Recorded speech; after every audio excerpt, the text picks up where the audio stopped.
thing to do that. Or, let's see. It also takes a little bit longer. Oh, and we're live streaming. Oh, here we go. Oh, yeah. okay, So it's the first Peter Sasa AutoGrader meeting in a little while. I'm off to Japan next week, so I thought it was good to catch up. right. The main thing I'm working on is trying to migrate the AutoGraders from EC2 to Azure. And yeah, the second part of the MOOC has gone live, and I'm trying to delegate dealing with the emails for that and so on. And I feel like I'm kind of behind, but that's about the size of it. Yeah, Rose, anything going on for you? Any concerns? If I really thought about it, I probably would have some, but honestly, I've been going nuts with trying to. The house was in disrepair to begin with, and of course, I had to fix a pile of stuff with the kids coming. This summer, I mean, it wasn't planned. Oh, okay. It's kind of a last minute thing. Well, my daughter and her husband are splitting up, so. Oh, I'm sorry to hear that. Yeah, it's really a shame, and so. Is this the parents of the grandchildren? Yeah, I got the two younger ones here. Okay, so you're dealing with them and sort of their new situation. And the emotional fallout. Yeah. Of course, mom and dad are in Seattle, so it's a little tough. Gosh, you really have distances over there in the States. We don't know anything about it. You have this like. Gosh, it's crazy. It's just crazy. I've got a son in Florida, a son or a daughter in Seattle. Oh, and I told you my son Colin is in Japan right now. Oh, right. I think you were saying he'd been meaning to go for a long time and is really enjoying it. Yeah. Oh yeah. Wonderful. Gosh, it's life's mixed tapestry of just all sorts of different stuff. Yeah. Oh yeah. I mean, on the one hand, I'm just having a great time having them here. Yeah. On the other hand, it's trying for all the many reasons. Sure. Not to mention, I had to put a new floor in their room, and so I only finished that yesterday. Goodness. And of course, when we were putting in the air conditioner, the window broke. So now it's one more thing to do. Goodness me. And no rest for the wicked, as I frequently said when my twins were young. Yeah, exactly. And I say less now, but. And now we discovered that there's a problem with the roof. So I'm just going. Goodness, it never rains, but it pours. Well, we empathize. Yeah, I know. With the challenges. Yeah, no goodness. Richard, how are things going with you? Anything on your mind? I taught an online summer course, so that kept me busy at the beginning. And I'm doing a fair amount of traveling. I'm about to take a 2 to 3 trip north, and then I'm going to go to Louisiana when I get back, New Orleans for a few days, and then I'm going to go to the beach immediately before my semester starts. Yeah. So that's how I'm going to get prepared. I don't know. Dangerously, basically, that's. It's like It's like you're daring the universe to see what it can do to you. Wow. But I am teaching 3 sections of the software engineering. So I'll be devoting sort of more of my psychic energy. My other course I think will be more in the background. And so this course, the software engineering course, in the past few semesters, I've had particularly good TAs, and I've had other issues. So that'll be a little bit reversed. So I'm planning. We'll see how it works. My summer plans are not. Consistent with this goal, but I do want to, try and work through the exercises again and refamiliarize and get myself a little closer when I've sort of moved away from it last few semesters. Right. So my teaching schedule in the fall will be Tuesday and Thursday. Mm-hmm. So that means that Mondays or Fridays will be just fine for me. Okay, so Monday might work for you going forward. Yeah. Oh, that's good to hear. Okay. Good. Yeah, I'm definitely thinking that if we can, we might try and move the meeting to Mondays. Well, what about for you, Rose? In the next I can find out very quickly. Quickly. Yeah. Right. Also, I did remember one of my biggest concerns is there's something going on with the BDD, TDD, or what did we rename it? Whatever it is. The acceptance test unit test cycle. Okay, because they can get 100% on that without ever doing a single unit test. Right. So there seems to be something very wrong with that. Yeah. Yeah, that's not good. I've also got incoming on the previous assignment, which is the BDD Cucumber, and some issues with it needing upgrades. My plan had been to, as with the running of the MOOC, to review all of these assignments, but my commitments have just meant that I have not been able to do that at school.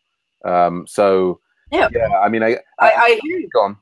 I'm just thinking, we need a sort of plan for how we're going to address improvements to the assignments in the absence of time for me, and I think it is also, it's a difficult, if the improvements of these things is dependent completely on me, then I end up being kind of a bottleneck. So anyhow, well, maybe could you make a list of things that you want to look into, and maybe we can be part of it, or I mean, we can kind of send things back and forth. Well, I mean, not send it back and forth, but like put things on GitHub and then look at things back and forth. I've been encouraging. I'd certainly the Andrew, which is one of Armando's TAs, was bringing something to my attention, and I got him to post the specifics into the relevant thing. So, which I think we're making some progress there. So, any issues, I think, along with the actual a zip of the assignment that causes the problem, then we need those on the GitHub repos, and that means that it opens it up for more than just me to work on. But exactly. Yeah, cool. Hey Armando, how are you doing? Sorry, I'm late joining. But I was going to say, for what it's worth, my department now has a new policy that when MOOCs make any revenue, the department is going to keep a share of that for itself. But in exchange, they will front money to pay a student if there's development work needed to improve the course material. So I walked in late to the what are the homework issues discussion, but I have sort of a window of opportunity to hire someone at the department's expense to help fix some of them if I knew what they were. Super. Yeah, well, I think that the two issues that we've got is one, and this one's coming from Andrew, and this is on the BDD Cucumber assignment, which is that I think that he is suggesting that we need to upgrade the capybara for it to work better, as in there are some it's failing some things that should be passing, and then I think there's an ongoing issue in the acceptance test unit test cycle. It's one where this is what Rose is referring to, where it's possible to get coverage in the absence of tests. There's some, I think you can kind of upload the boilerplate and it still gives you 100% because it's kind of go on, Rose. No, not exactly that. Okay, if you have 100% coverage, but it's only Cucumber tests and absolutely no unit tests at all. Right. Okay, no unit tests, period. It will give you 100. Right. Right. So now, yeah, what we need is that documented in. I mean, I'll send you the link to the repo, Rose. Yeah, I mean, I think that the gaming the coverage is actually it's a symptom of I think kind of a bigger issue, which is I kind of need to rethink what that assignment is supposed to do. It's it's supposed to get you familiar with a dry run of the process of going from a story and sort of one step at a time writing specs to make each step pass and stuff like that. But I think right now it's not well enough scaffolded to ensure that people actually try to do it in that order. And I think what people have discovered is you can do it in a quite different order and still get nominal credit for coverage, even though you didn't. It's not just that they gamed the coverage, that they didn't even. In many cases, they didn't follow the process that the homework is designed to make you follow. Yes. Right. Yes. So the real issue is that I need to revamp how that homework works and how it's scaffolded to help you through that. Right. Well, So I agree. What Armando is saying is the most important thing, but I also am curious. I don't recall it being, this problem happening several years ago. And I'm wondering if it's just something that we're noticing now, or if something has changed in the AutoGrader. No, it's. I mean, it has been an issue. It's just. I think what happens is it takes one or two students to cleverly discover this fact, and then once they discover it, it spreads, right? Okay. But I think it used to be less of an issue only because fewer people were aware that you could game it this way. So I'm going to try to find there's people around over the summer who have some capacity. I'm going to try to find a student that the department will pay. It sounds like the near-term thing is to fix the Cucumber assignment, to upgrade it to use the most recent versions of everything. Right. And then, are there any other assignments that are actually broken in the sense that they aren't really working as designed because of bit rot or something? I'm not aware of problems. The assignment just needs to be rethought. Right. Yeah, and I just to Rose's credit, she's got all the data is already in an issue in the repo, and I just posted that in the beta sources channel. So yeah, it could easily have. I mean, so there are issues open for the specific things that students could be set to work on. Okay. All right. Yeah, I see the post in Slack. I will take a look. Yeah, and Andrew and I have been talking in the AutoGraders channel about the other things there. So I posted my schedule on the chat. The Jitsi chat. Yeah. Okay. Yeah. The other thing we were talking about. For Monday. Okay. So mornings work. Yeah. Or later. Well, later isn't going to work for Sam. That's not work for me. Yeah, so we're talking Monday about possibly trying to move. I've had lots of trouble with Fridays recently, so we're talking about possibly trying to move to Monday in the fall as our regular meeting slot. I think in fall that should be okay. Yeah. Take a look here. Yeah, I guess that if now, Rose, how much time do you need before your class? In other words, if we were able to start at 11 or 11:30. I don't know. It's I to be honest, I'd rather have it somewhat earlier, but that causes a problem for the West Coast. Oh, although I mean, am I the only West Coast person at this point who's a regular attendee, or? Yeah, but we sort of think you're important. Yeah. Never mind. I'm thinking of this backwards. I'm thinking of it backwards. I mean, yeah, if you wanted to do it at 11, 10:30 would be better, but 11 is possible. Yeah. It looks like I could do Monday mornings. The only thing I have on Mondays is that I should really attend is that's our faculty lunch at noon, but and I'm teaching Tuesdays and Thursdays from 6:30 to 8 p.m. Oh my God. Yeah. To make it through the semester. That was my last fall. Oh, only it was like 3 to 8:30 or 9. It was awful. Yeah. Yeah, that'd be fine with me if you guys wanted to move it. Mm-hmm. So what's the earliest that you'd be comfortable with? Are you talking? Well, I mean, comfort. So subjective. Realistically, if it was at 8 a.m. for me, I'd be much more likely to make it than if it was at 7:30 for me. Yeah, sure. So, I mean, I'm thinking that probably we couldn't possibly go before 8. We couldn't possibly, because that's just too ridiculous. Yeah. Well, so that's 11 o'clock. Let's maybe try it at 11. I'll figure it out. Okay, and then even Rose, if we can address any of your issues on the early side, and do it the first half hour and leave it to that. Yeah. So another thing that we have as a feature of this Jitsi is, unlike the Hangout where someone has to start it, it's got a permanent link.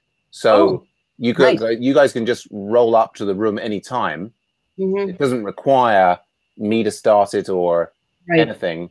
It's like a permanent room that you can just meet and chat and what have you. Nice. So what about the chat? Does it disappear when you go? I believe it. Well, I'm not sure actually. I haven't checked that. I mean, in Hangouts, it always completely disappeared. We've been like reusing the same, like last 2 weeks, we've been using Jitsi every day, and we've been re-meeting like when we I think if everybody leaves, I think it then disappears because we're not re-seeing it. It seems to start afresh when we come back to it the next day. Okay. So I wouldn't rely on any persistence on the chat there. Yeah. Yeah. So that's we'll experiment there. I was going to say, we kind of, before you arrived, Amanda, we went round and people were talking about their things, and I think we sort of touched on each of them. Was there items that you wanted to bring up, Armando? I mean, I think the only significant one is I keep getting asked by our admin when we're going to move the AutoGraders. I think the other thing I'm going to look at, in terms of cost, Sam, you had mentioned that administratively it might be easier for you to move them onto Azure and essentially bill us for it. Yes. Which is fine. Because I think the way the department's handling this new MOOC thing is they're taking part of the revenue, and in exchange, although they're not giving you any money or giving us any money, we get interest-free loans to pay for development work to be done on the courses. It's and if that sounds like a little bit of a one-sided deal, I agree that it is. But the reality is everybody is starving for funds here, and I think somebody figured out that hey, if these MOOCs are making money, anyways. Yeah, no. The progress is that I have deployed. I created a Linux instance on Azure, and I have a grader running on there. So, but what I have to do is connect it up to edX and run some load over it to see if it, is okay. So, it's a good start. I mean, it's potentially I could have that. What I would love to do is like, have things moved over by the end of next week, and be able to say yes, pay us, and we can shut down all of the instances on AWS. Coolio.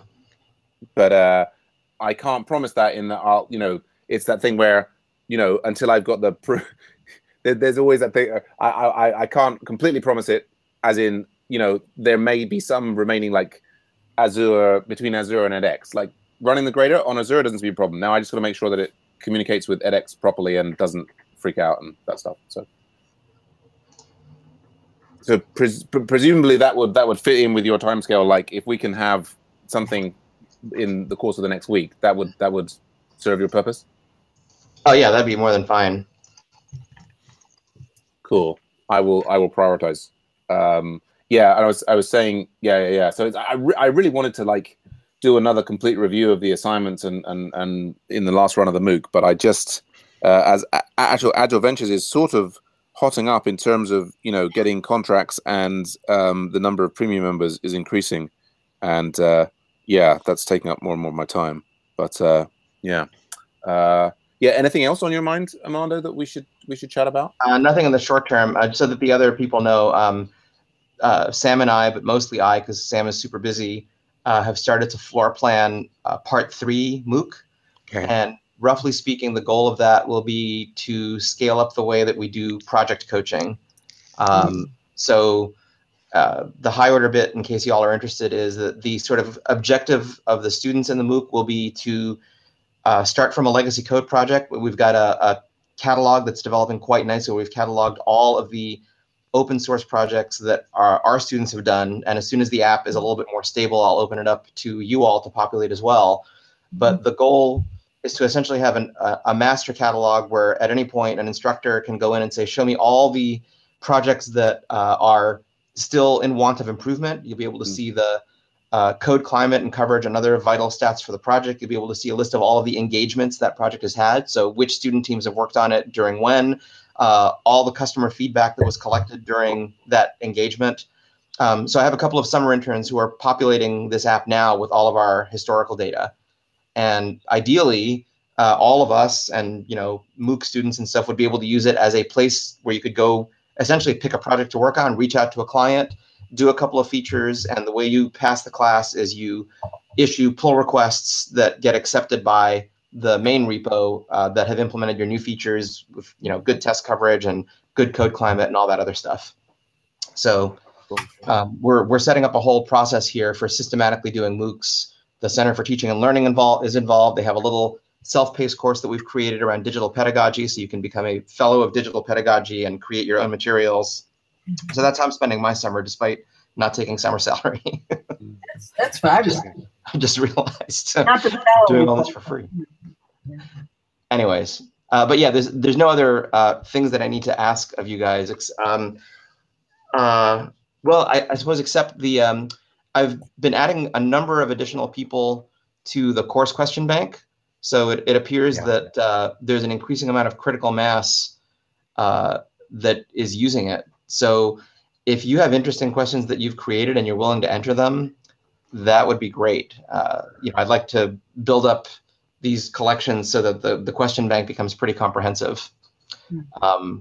So basically, any feature request that would make the question bank more usable from any of your points of view, it is going to be one of the projects that I put a student team on in the fall in my class. So having a list of features we want would be great. Okay.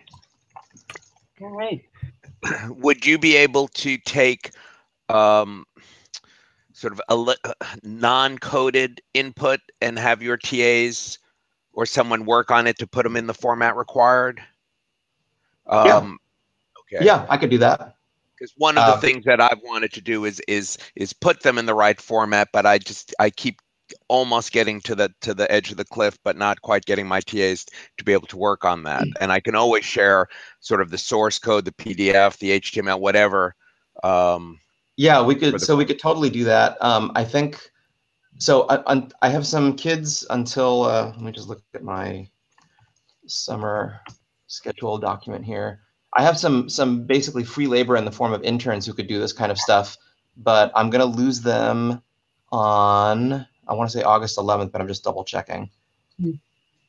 Yeah, so I'm going to lose these interns on August 11th. That'll be their last day. But so if you could get me some stuff well ahead of that time.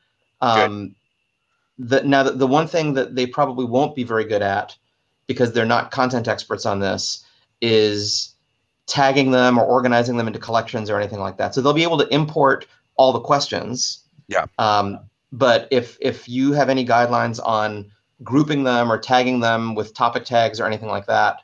The other thing we've been doing, because I'm not getting paid for the summer, is I ran into a researcher who has built a very nice pipeline that does factor analysis and item response curves from MOOC data. So factor analysis basically means, I believe that this group of questions requires a set of K orthogonal skills to be able to answer. And factor analysis determines, essentially, it's matrix completion to figure out what those factors are. So it doesn't give the factors names, but it comes out saying, question 1 is 80% about skill number 1 and 20% about skill number 3 and negligibly about any other skill. So then you kind of go through and look at, all the questions that are about skill number 1. Oh, skill number 1 must mean, Ruby collections or something. And then you now have a set of questions that essentially have tags built in, and you can do item response to figure out how hard they are. And so we're running some of my historical MOOC data through this guy's pipeline to see how it works.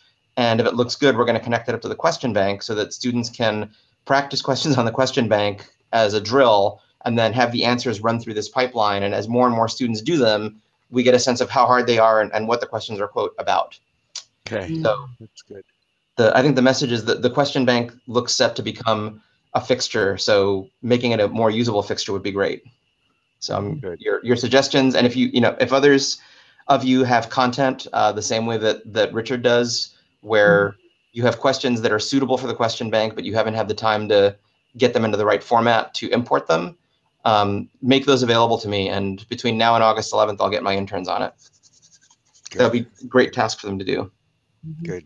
Anything that's machine readable in particular would be great, even if they have to copy and paste out of PDF so they're not starting from zero.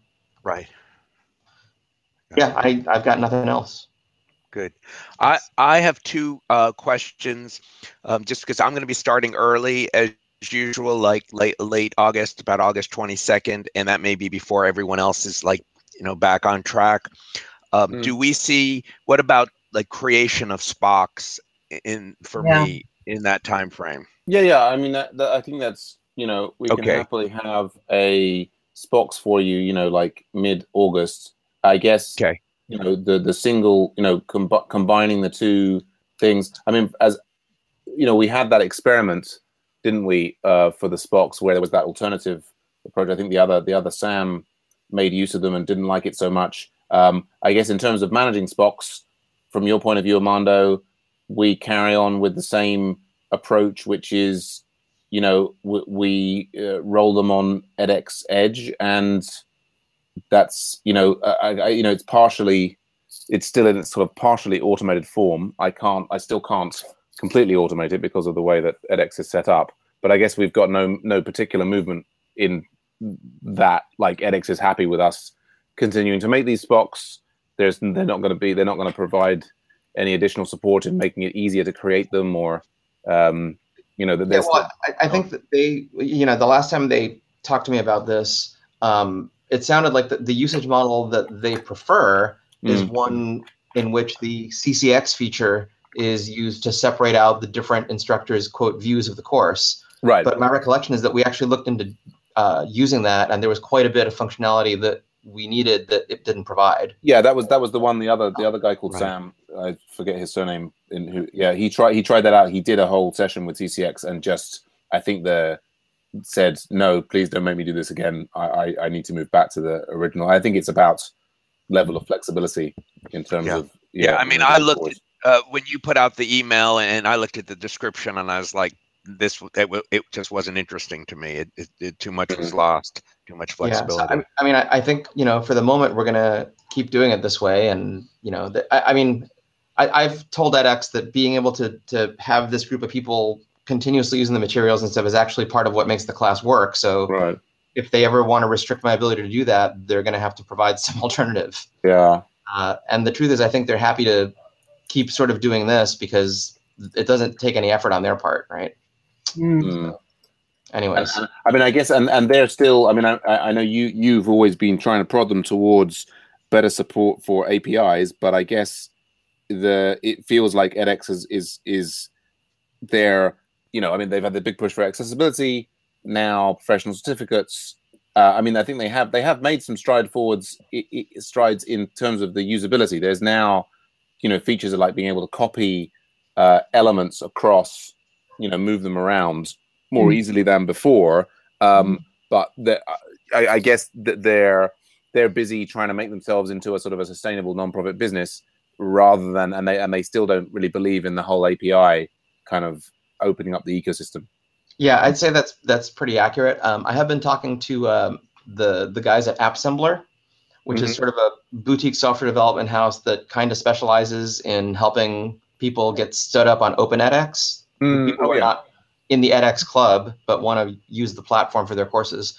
Right. He's approached me a couple of times to see if I'd be interested in doing some sort of a trial with him. So I might talk to him about, you know, what would it look like if we had a handful of instructors who basically wanted, you know, what we're doing now, but in a more automatable form. Right. Yeah, because I guess, I mean, that's the funny thing is that we're on edX Edge, and we don't know what version of edX is being used there. It's sort of, you know, there's certain things we can't do, like the professors can't mail their students, which is functionality that's available on the main edX, and it's available on OpenEdX, and then there's like all these other things on OpenEdX, but those features are not available on the edge, and you know, the features could be removed or break or what have you. Whereas I guess if we were hosting our own OpenEdX thing, then I mean, I guess you're not paying edX for the privilege of using the edge thing, right? That's I mean, in the not sense paying extra for that. Yeah, part of their revenue share with Berkeley is we get to use Edge sort of as a freebie. I don't think they ever expected that we'd be using it this way. They expected we'd be using it to do campus courses, right? As opposed to using it to do other people's campus courses. But you know, I'm fine with it. I just don't know how long it's going to remain that way. They've made some noises about, you know, how there's some amount of drain on their DevOps to manage both Edge and edX.org, and that they might want to get out of that business. But if that happens, you know, I think third parties like AppSembler will step in to fill the gap. So I'll have a conversation with AppSembler and you know, see what it would look like if we ended up having to move to them. But that might have the benefit that they are on a more recent version of the platform. They are in a position to do custom work. You know, they've had arrangements for sort of 3 or 4 schools will get together and pool resources to contract them to do some work, which then gets rolled out to everybody. They might even be open to working with Agile Ventures on something like that. Right. Oh, cool. So, yeah.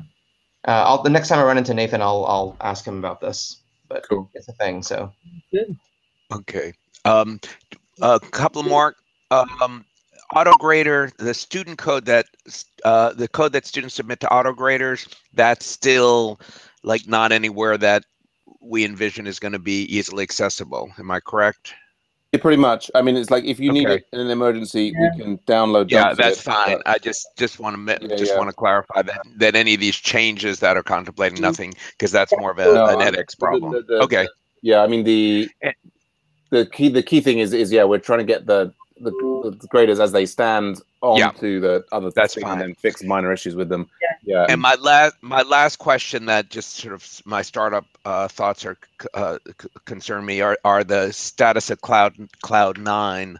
I know there was a sort of a discrepancy where Sam, I think you wanted us to start with a clean Cloud 9, and Armando wanted like a preloaded one. Right. Can you just sort of clarify the status of where we stand with that? Because the main thing, when I tell my students at the beginning of the semester, like, okay, this is how to get started before everyone's like back on board. Right. Should we be starting clean? Armando, are you like? I mean, I'm agnostic. I try to, for my local course, I try to do whichever thing is likely to result in the fewest support tickets to the TAs. Yeah.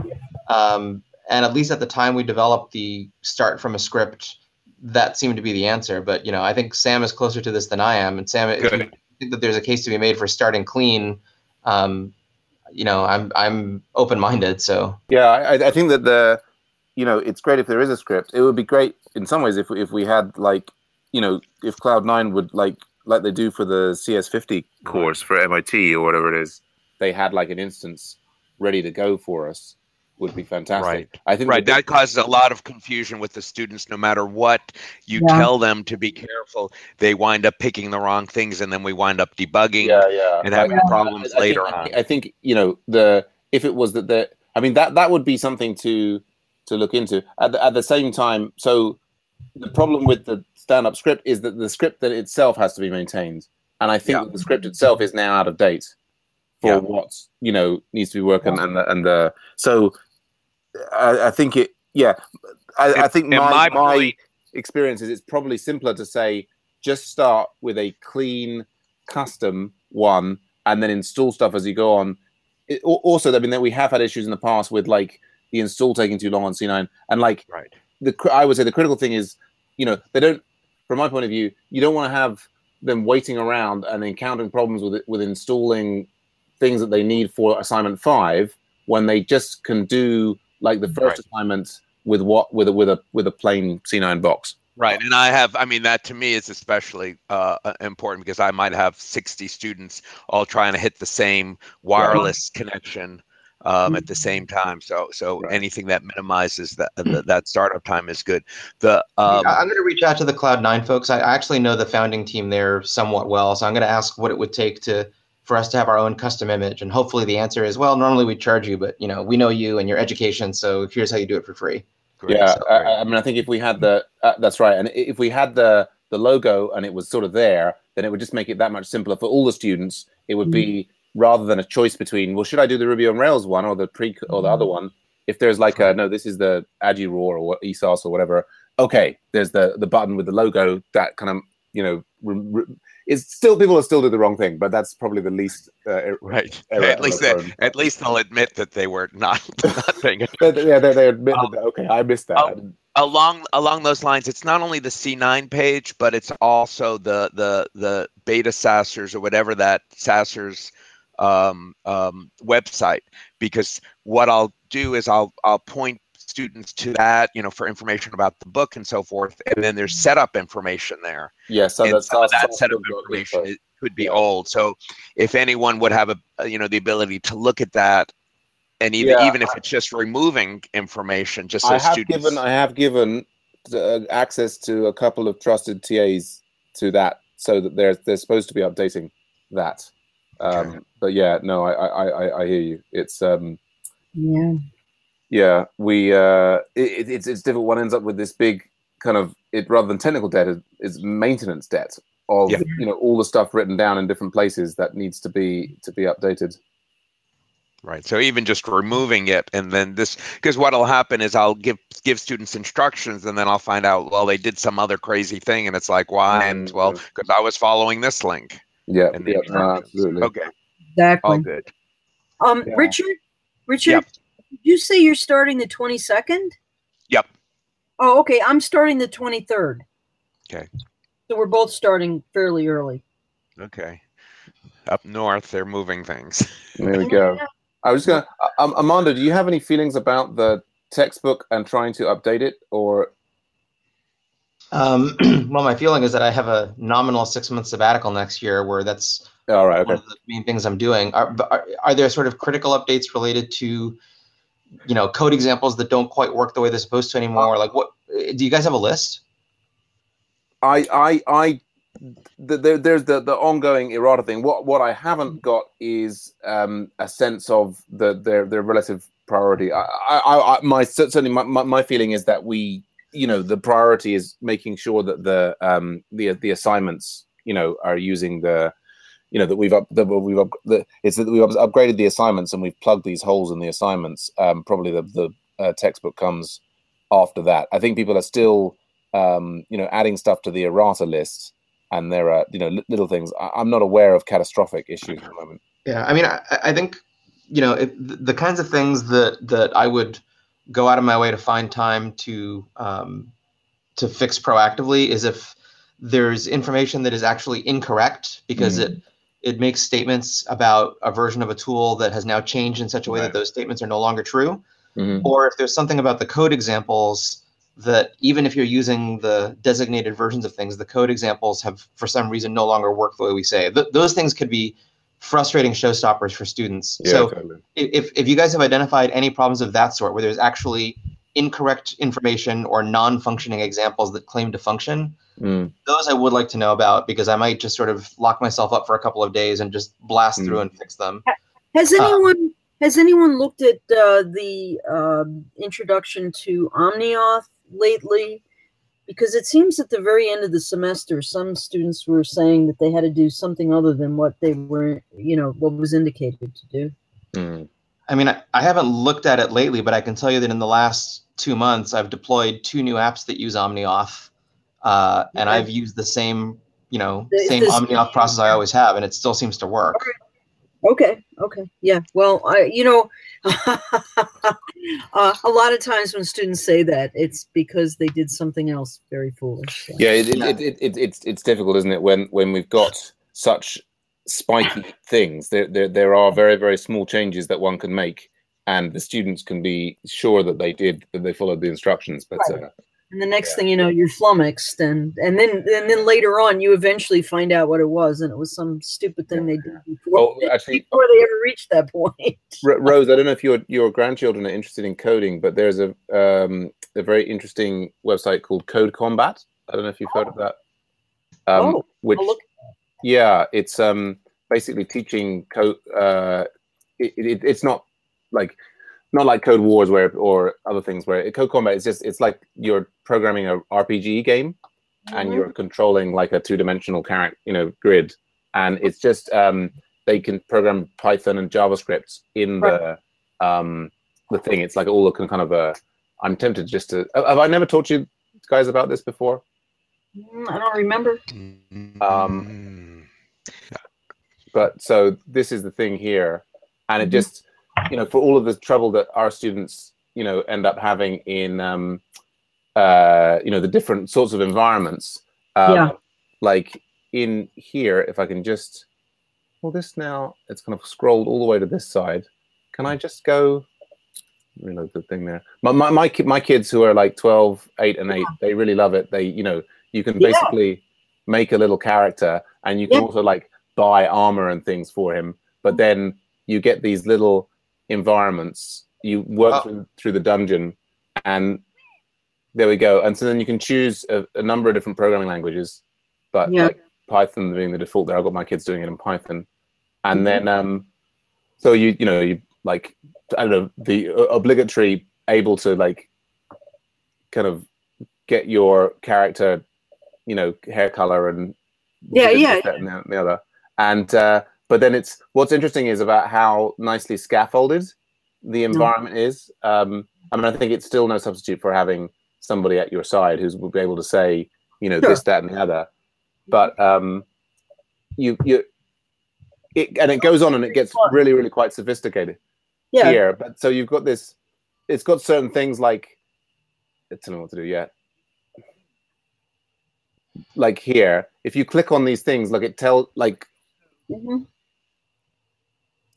it really structures you to start doing, and then it's like, oh, got all this sort of stuff, and then you can run it, and nice. Like, so my my boys have been doing all sorts of and started to code, getting into algorithms and things through this, and it's like the thing about it is basically that there's no setup issues. There's no installing the right library, and it kind of gradually moves you on. And anyway, just something to if they're interested in that kind of stuff. Thanks so much. Because believe me, it's been a long time since I've had little kids, and this is challenging. I'm posting something in the Slack channel here. I don't know if I forwarded you guys to start. It's on the same topic, learnable programming. Right. Hold on, I have to get back. I've got too many windows open. There we go. This is probably one of the most eye-opening articles I've ever read about. Oh yeah, Brett Victor. Yeah, I know him. Thinking about visual programming environments for teaching complete beginners how to code. Right.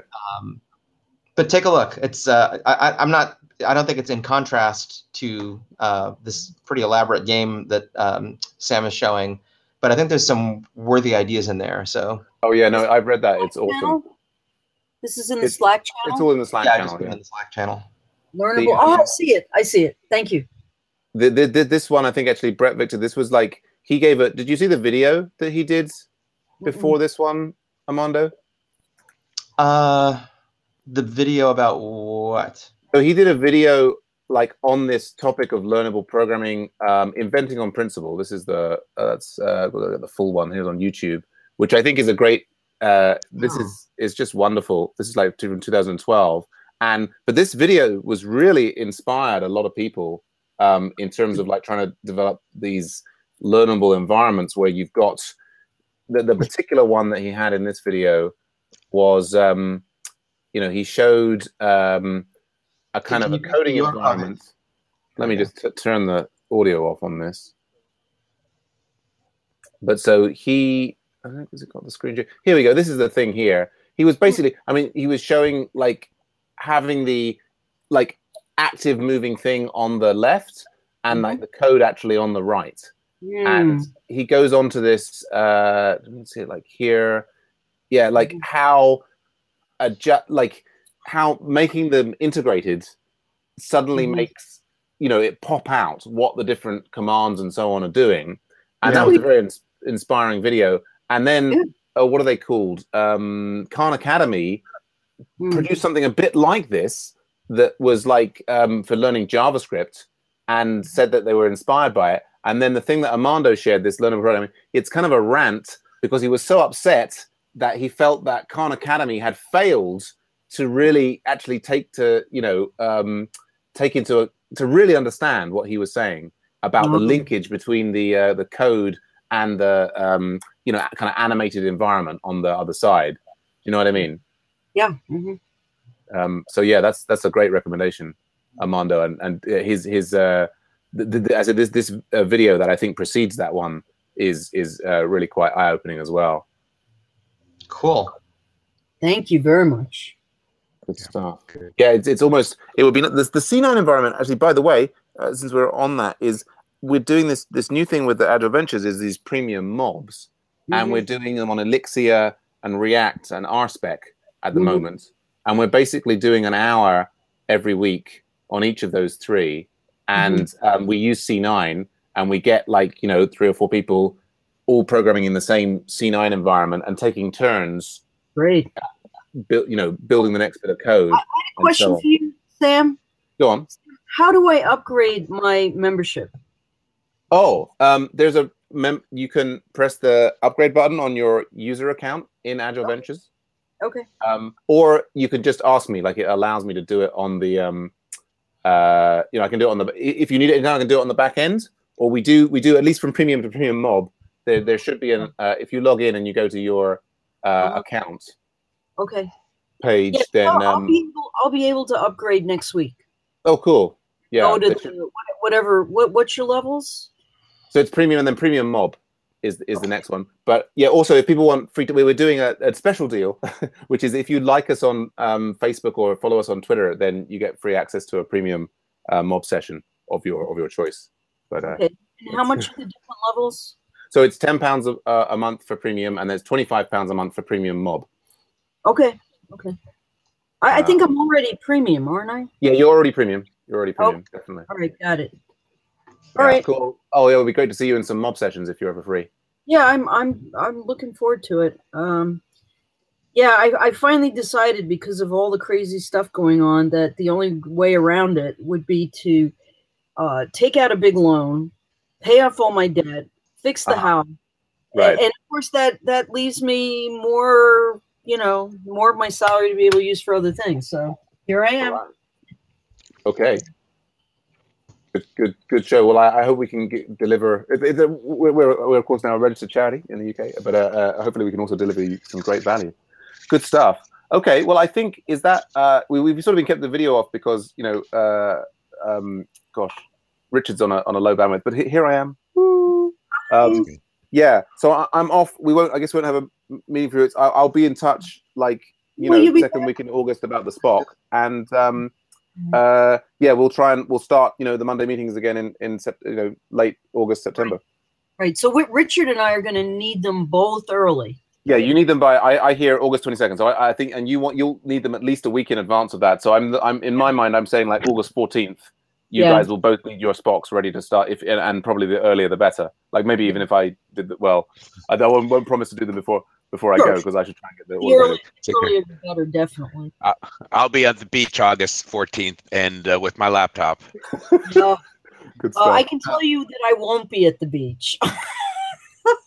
Yeah. So I think my only ask between now and then is, like I said, if you have either feedback about the Question Bank app or questions that you'd like integrated, please get those to me sooner rather than later so my interns can work on it. Yep.